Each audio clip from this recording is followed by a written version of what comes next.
of individual entities outside of how abundant they might be. Two May spring day, I was walking along a sidewalk and came to a darkened area around one of the seams in the concrete. It extended out a few inches on either side of the joint and perhaps a foot or so along the crack. I paused to look at it more closely. Much of it was uniformly dark, but along the edges it seemed to consist of small, elongated units. They looked like little sticks about a half a centimeter long. I didn't think these were pieces of plant material, and why would they be concentrated there in that pattern in front of me? I suspected ants, but nothing was moving. I touched the outer part of the stain with my foot. Then there was an explosion of activity as hundreds or thousands of ants began scurrying around. Each ant was in the order of a millimeter or two in length. And what appeared black on the, and they appeared black on that dark, light-colored concrete there in the sunshine. What had looked like little sticks were ants lined up head to toe. Okay, I know they don't have toes. The whole dark mass contained many thousands of these insects. I was not in a particular hurry, so I paused for a moment to watch them. It is useful sometimes to not be in a hurry and not looking at your phone when observing the world around us. The philosophical neurons in the brain tend to switch on at such times. I thought about inherent value and scale, or the sizes of things. When it comes to people, I'm about the size of every other person. That is, I'm the same order of magnitude, not that I could fit into every other person's clothes. These ants, a millimeter or two in length, are 3 orders of magnitude smaller than my nearly 2 meters, about 1,000 times. Going larger than my body by 3 orders of magnitude would make me higher than the tallest skyscrapers, more than a mile. In mass, I may weigh in the order of 1 billion times as much as each of those small insects. Could such small creatures have any inherent value? Does size matter? It might be helpful to know what the meaning is of these simple words. What do we mean by inherent value? According to Webster's dictionary, the word inherent means inseparable quality, something innate, basic, inborn. That word presents no particular problem in my mind, but value does.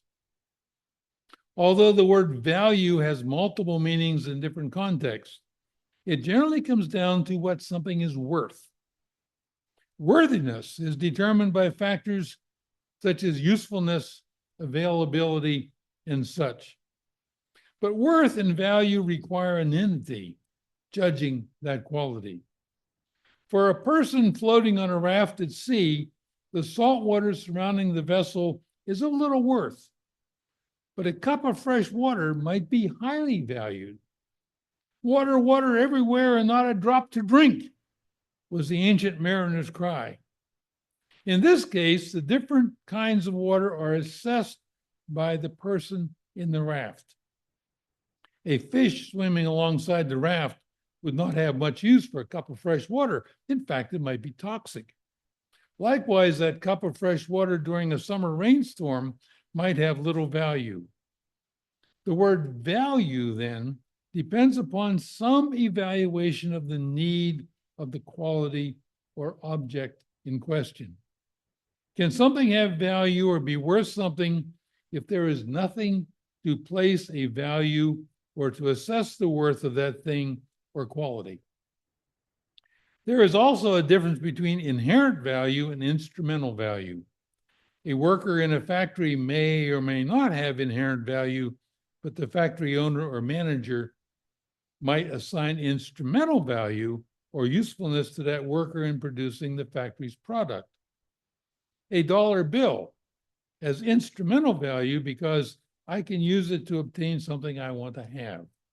The bill gives no pleasure except in its instrumental value. Back to those ants on the sidewalk. Do they have inherent value?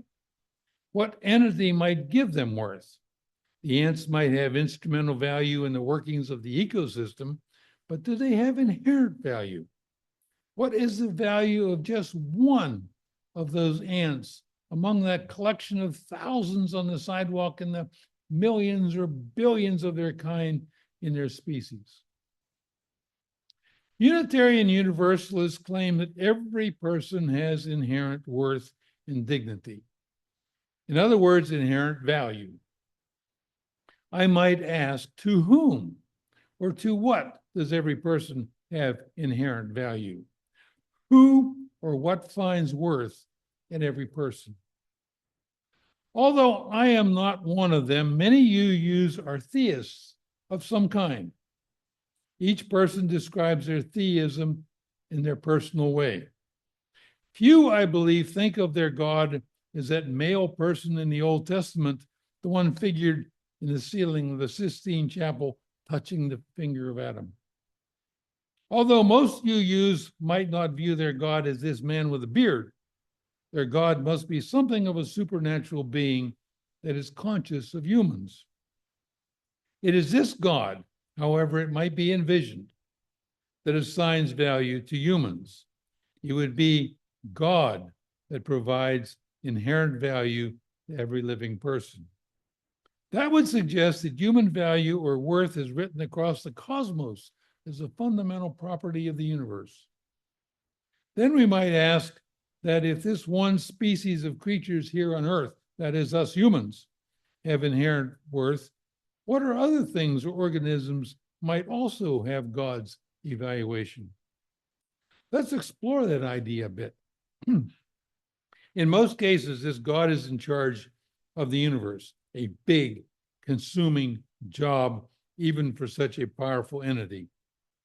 Besides all the hundreds of billions of stars in each of the billions of galaxies, with perhaps even more planets with life on them like ours, this God has to also keep track of every person here on Earth by monitoring the way they worship this God and all the mischief that these people can get into. Even with infinite power, that's a big job. Can every person have inherent worth to such a busy God? Then there are people like me who do not believe that there is such a God. In this case, where might I find this supposed inherent worth? I must admit that I assign little worth or inherent value to every ant there on the sidewalk. I think ants have value in the overall biosphere, but that particular collection of ants, not to mention every individual ant, is of no particular value to me. And since I'm the only person on the sidewalk, I suspect there are no other people giving value to this group of insects. What if these ants are invasive and a threat to other species of ants? How can every ant or every person have inherent worth? Is the first principle of UUism there just to make us feel good or to make us feel guilty if we don't honor some individual or group of humans? It's been said that the 8 UU principles are those ideas that most of us more or less believe in most of the time. Do we feel that way about the inherent worth of every human? Are there exceptions to that principle? Who and what assigns that value even to the most evil of persons? There certainly are other groups of people who do not recognize the inherent value of every person. Radical misogynists, racists, homophobes, anti-Semites, and more.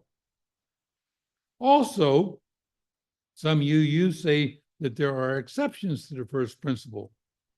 Adolf Hitler is often mentioned as being the archetype of a group who might not have inherent worth. Whether he would qualify is a question that might make for a long argument. If he existed as an exception to our first principle, we might also exclude other persons not quite as world influencing as Hitler was, but just as bad, just as the Hitler wannabes. Closer to home and in our own times, there are serial killers who obviously do not recognize the inherent value of every person. If they murder other persons who might have inherent value, do they lose their own value?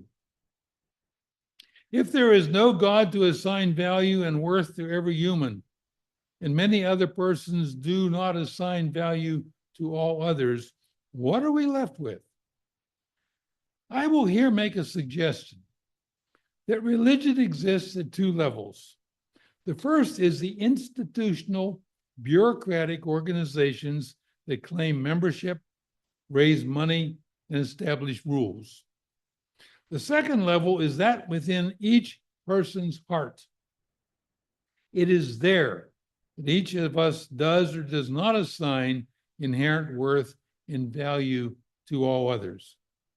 It is there that we either adhere to the first principle or not.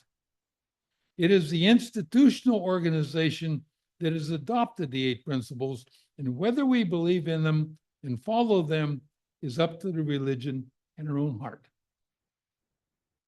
The 8 principles might be compared to the lines on a highway that lets us drive at night without running off the road. We are guided by these UU principles to keep each of us living well and with all other persons on the planet. One way of looking at this is that there is no inherent worth of every person except as that which we recognized in the deepest part of our souls. And we might make exceptions for the likes of Hitler and a few others. But we like to think that our children, our parents, our siblings, our close friends, and other persons we love do have inherent value. But these folks have great value to us, even though they may not be so valued to others in the world. I think my wife has inherent worth, but to a radical misogynist, she does not have that same value. What are some other entities that you might find having inherent value? Our 7th principle, respect for the interdependent web of all existence of which we are a part. It seems to me that some UUs might interpret that as the interdependent web of all human existence. But I think this means the Earth's biosphere and beyond, as this principle was established during a time of eco-awareness. It is not confined to human existence. Does this mean that UUs find inherent worth in every tree and animal, the whole biosphere, the entire Earth? Does inherent value mean infinite or unlimited worth in value? If all living things have inherent value, do we refrain from eating meat?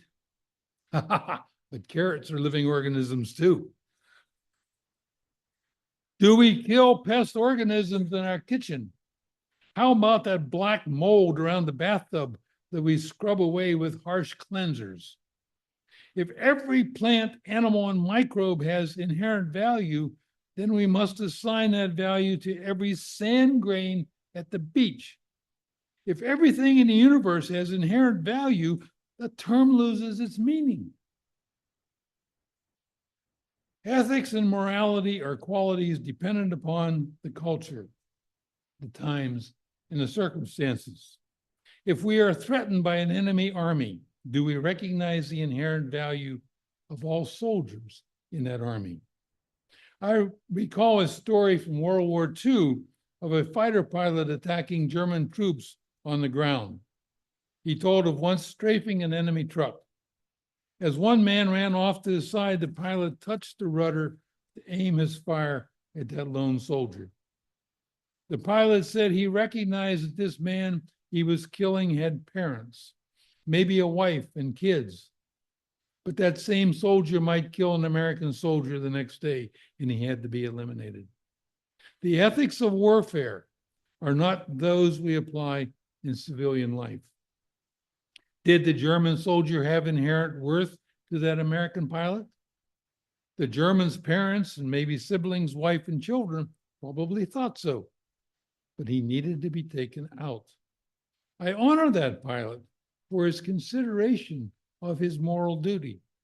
He thought about and assigned a bit of value to that German soldier, even as he performed his duty. War is nasty because it forces us to violate our recognition of the inherent worth of other humans. What then can we make of the UU's first principle that claims that there is an inherent worth and dignity of every person?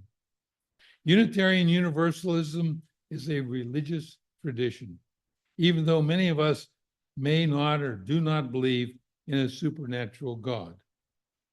As one of my favorite authors, Loyal Rue, says in his book, Religion is Not About God. He said, quote, "The ultimate function of a religious tradition is to enhance personal wholeness and social coherence by nurturing the conscious and unconscious lives of individuals." End of quote. Each of us is born into utter darkness with our foot on the accelerator. And where we go is up to our guidance. First, if we are lucky, our parents give us directions.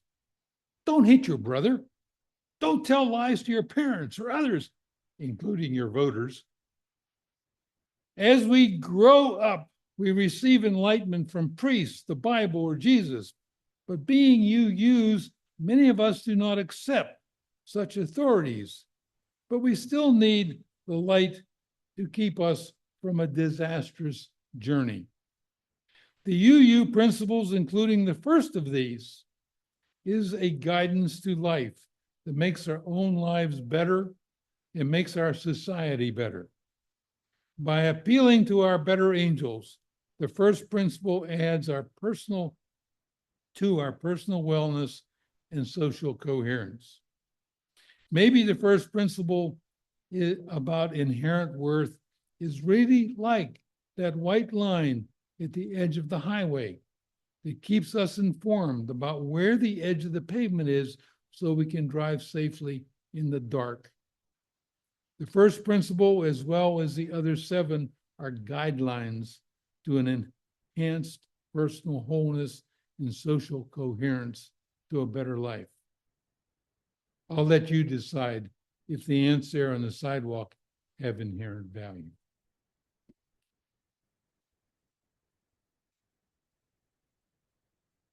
Join us for the next hymn.